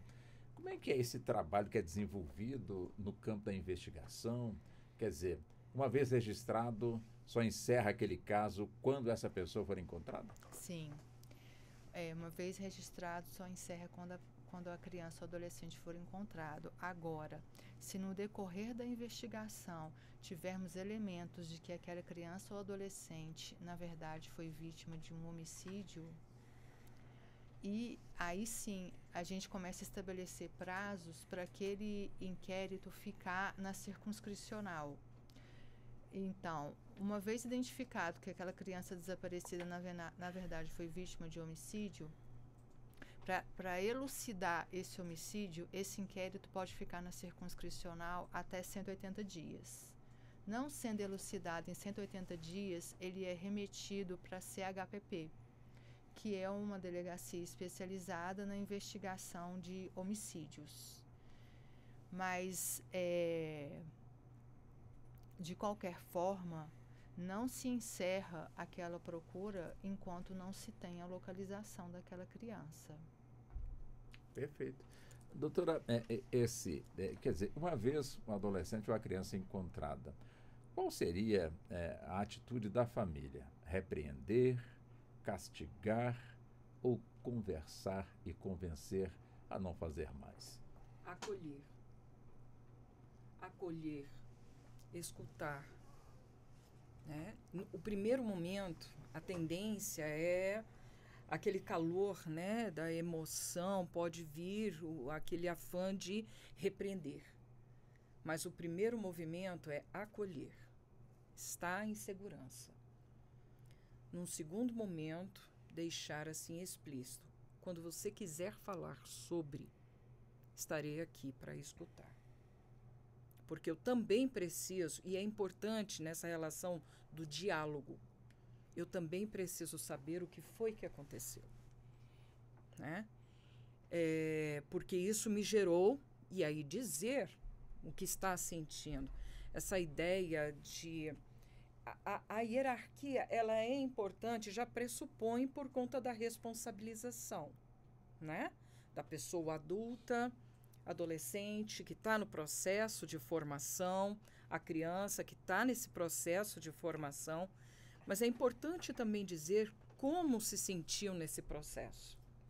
E se de caso for, solicitar, né? E aí eu sensibilizo aos ouvintes é buscar apoio de mediação nesse diálogo. E isso é importante, nós estamos falando também de uma repercussão de um meio quente, que é o rádio, que chega, né, de norte a sul do país, dos cantos e recantos, da diversidade que nós temos. Sim. E que aí a sensibilidade, a minha fala aqui também é um apelo de que fale sobre, né, a sua expectativa, a ansiedade, a frustração, por que recorreu aos mecanismos do sistema de proteção, né? Que ali um entendimento desse diálogo para poder o comunicar, porque concordo plenamente com o Dr. Marlon, é um monitoramento que eu diria uma autonomia, se me permite, uma autonomia regulada. Porque nós precisamos também formar crianças e adolescentes, cidadãos que são cidadãs de direitos, para entender essa autonomia. Por isso o trabalho do toque do sim, do toque do não, quais são as abordagens. Então, o processo pedagógico ir além, né, do beabá, que a gente está falando de letramento e cidadania. Né? O que é isso? Traduzindo, é ter a compreensão do que é direito, o que é violação, possibilidades de violação, e aí superpassando todas as pessoas que lidam com essa criança ou adolescente, inclusive a família. Porque também a gente fala de uma família de que se vê também perdida num universo que todos os dias são lançados. Eu estou aqui lançando uma ideia de que todos os dias ou toda semana é lançado uma plataforma, um tipo de jogo, um tipo de acesso, um Discord, onde formam grupos virtuais de salas. Então, a regulação dessas redes, né, para que a forma da denúncia nesse mundo, né, virtual, ter essa autonomia também regulada, né? Então, eu falo de pai, mãe, avós, enfim, mas também de todo um sistema onde crianças e adolescentes circulam e de serem responsabilizados por tal, né? A doutora Erci tocou num ponto Pois não, doutora que me Francine. remete a uma questão pessoal. Não sei se vocês já perceberam, mas eu sou mãe. E eu sou daquela mãe à moda antiga. Né? Com quem vai, que hora chega. Não nesses termos assim, mas fazendo as devidas adaptações, inclusive para os meios sociais. Mas o que ela falou que chamou atenção? Identificar os sentimentos. Aí a gente chega na tal da inteligência emocional. E aí o que acontece? Parte-se do princípio que todos têm uma inteligência emocional razoável. E aí eu, por experiência própria, desenvolvi várias ferramentas, porque o meu filho é daquele bem sanguíneo. E aí ele não conseguia lidar com algumas questões. Então, por conta disso, eu fui procurar ajuda para mim, procurar ajuda para ele, como eu lidar com ele. Mas, como a doutora Erci disse, aquela mãe que não tiver esse recurso, ou aquela mãe que está percebendo que o filho tem algo e ela não consegue lidar, ela precisa de ajuda. E não só o filho, mas ela também. Uma outra coisa que acontece é que nós temos hoje muitos adultos desregulados por conta de que isso não foi trabalhado lá no início. Então, aí quem vem a questão do abandono desse filho e do desaparecimento desse filho, porque essa pessoa lá na frente também não tem essa questão. E a gente, às vezes, pode não colocar tanto potencial nesse desenvolvimento emocional, mas ele é tão importante quanto o desenvolvimento intelectual. Entendo. Bom, como nós já estamos caminhando para o fechamento do nosso debate, acho que 2 minutos e meio para as considerações finais para cada um das senhoras, como também para o senhor, eu creio que será, pelo menos no programa de hoje, suficiente para o programa de hoje, porque o debate vai ter que ter continuidade. Eu começo com a senhora, a doutora Selma, por favor. Bom, mas acho que de tudo que foi colocado aqui, Walter, a gente consegue, né, colocar todos os temas em torno da condição peculiar de pessoa em desenvolvimento de criança e adolescente. E é em virtude dessa condição peculiar que o mundo adulto tem que saber como lidar com essa criança e com esse adolescente. Foi colocado também que, para tanto, é necessário não só os pais têm que observar seus filhos, perceber sentimentos, perceber as suas dores, mudança de comportamento, mas a escola também, é necessário que a escola perceba isso que foi trazido aqui um exemplo da doutora Franciane em relação a começar uma investigação a partir de uma notícia encaminhada pela escola. Isso é o que mais acontece. Eu fui promotora da infância durante 20 anos.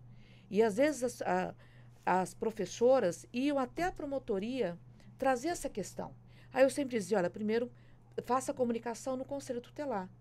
Que o Conselho Tutelar, ele vai saber, vai startar, né, toda a rede de atenção, vai startar a autoridade policial e outros órgãos também de acompanhamento.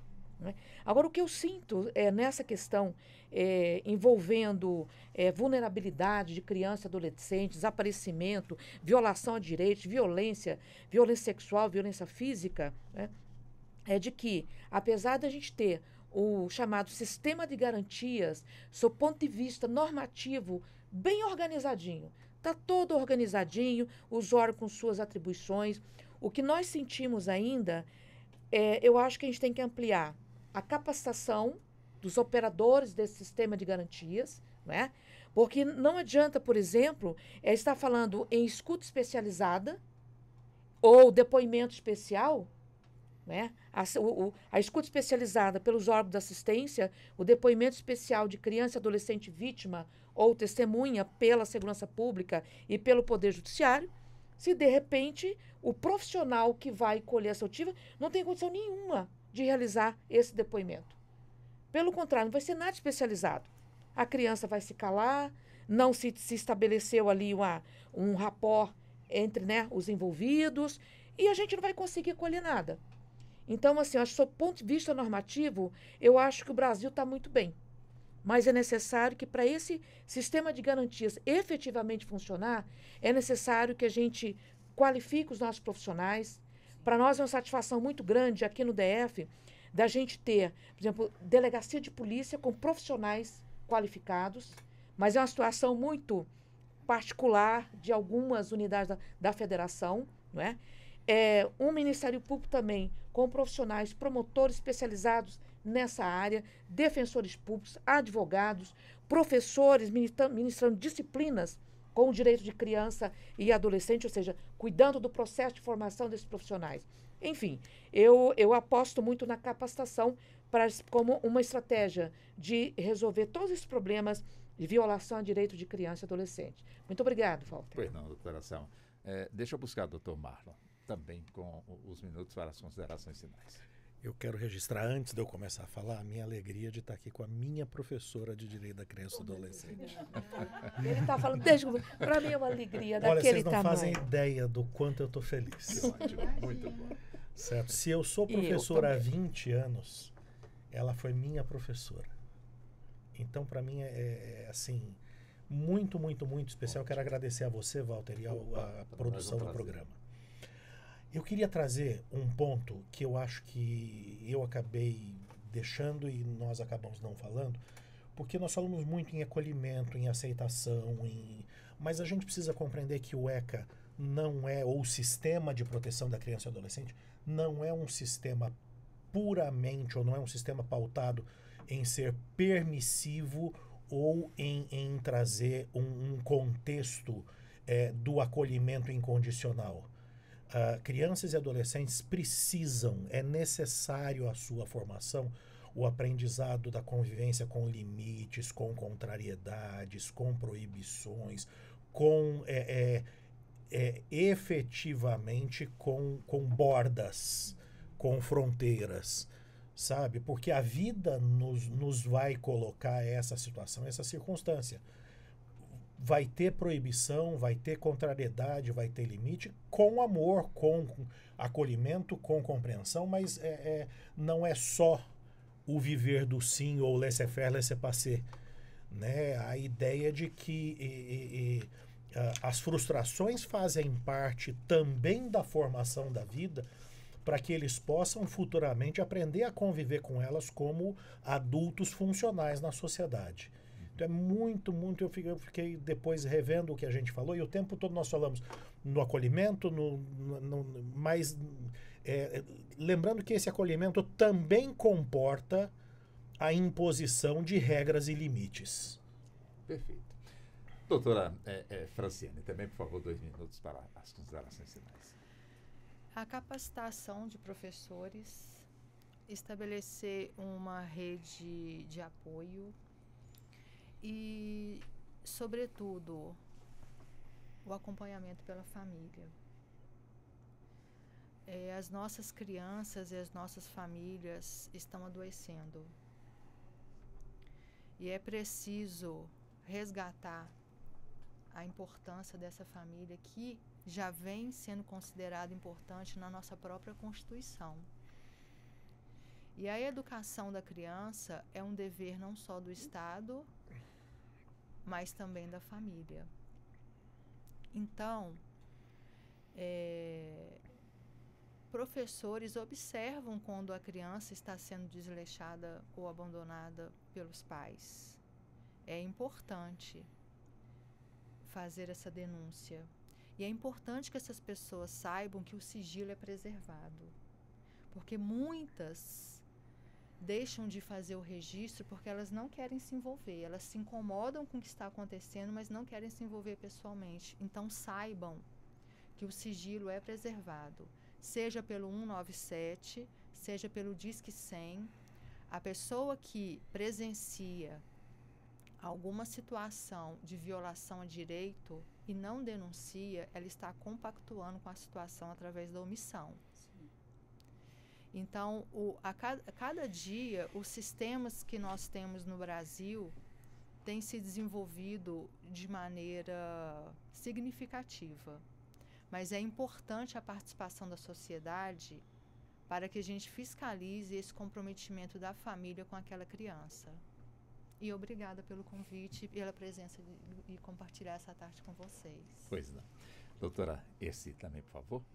Bom, depois dessas falas tão importantes, eu quero agradecer a você, Walter, pela brilhante mediação, aos companheiros e companheiras aqui na luta, na lida com a proteção à criança e adolescente, e a você, ouvinte, né, o convite para poder entender mais sobre o assunto, que é dever da família, do Estado e da sociedade a responsabilidade por essa proteção.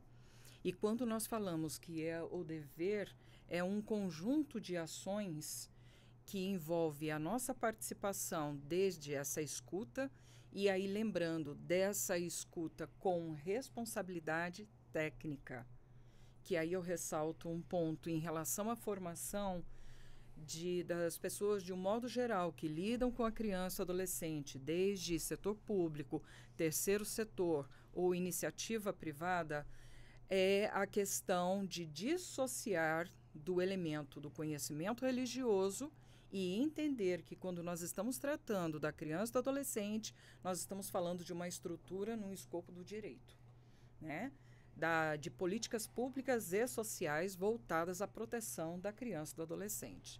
Então, aí eu ressalto uma dada situação de uma mãe muito aflita com a situação da adolescente e uma conselheira tutelar, isso há uns bons anos atrás, reportou à mãe o seguinte orientação: ora para sua filha que ela vai melhorar.